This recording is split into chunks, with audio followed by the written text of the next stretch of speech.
દર્શક મિત્રો, આપ જોઈ રહ્યા છો સત્ય સ્વરાજ ન્યૂઝ. હવે જોઈએ અગત્યના સમાચાર. દાહોદ જિલ્લાના સિંગવડ તાલુકાના પિસોઈ ગામના જેએમબી યુવક મંડળના 150 થી વધુ માઈ ભક્તો રથ સાથે અંબાજી પદયાત્રા દર્શન કરવા નીકળ્યા. માહિતી અનુસાર દાહોદ જિલ્લાના સિંગવડ તાલુકાના પિસોઈ ગામમાં જેએમબી યુવક મંડળના માઈ ભક્તો દર વર્ષની જેમ આ વર્ષે 150 થી વધુ માઈ ભક્તો રથ સાથે અંબાજી પદયાત્રા દર્શન કરવા નીકળ્યા હતા. ત્યારે આ રથયાત્રાના આયોજક સરપંચ મુકેશ બરિયા અંબે મંડક યુવક મંડળના ભાવિ ભક્તોની આગેવાનીમાં 150 થી વધુ માઈ ભક્તો રથ સાથે જોડાયા હતા અને પિસોઈ સરપંચ મુકેશભાઈના ઘર આગળથી આરતી કરીને જય અંબે અંબાજી દૂર સે જવાની જરૂર છે, બોલમાડી અંબે જય જય અંબેના જયકારા સાથે પિસોઈ ગામનું માતાજીના નાદ સાથે વાતાવરણ ગુંજી ઉઠ્યું હતું અને ભમરેચી માતાના મંદિરેથી રથયાત્રાનું પ્રસ્થાન કર્યું હતું.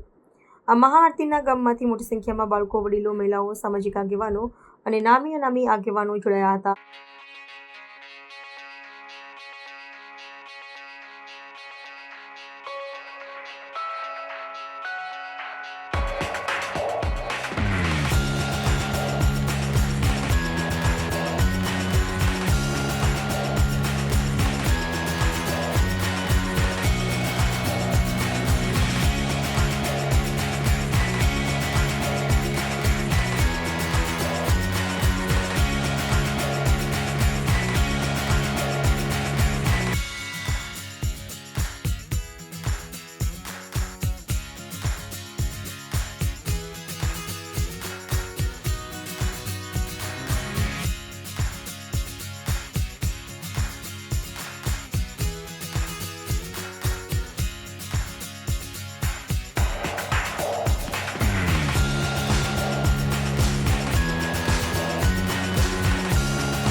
સમાચારોની ઝડપી અપડેટ માટે હમણાં જ સત્ય સ્વરાજ ન્યૂઝ ચેનલને લાઇક, શેર અને સબસ્ક્રાઇબ કરો.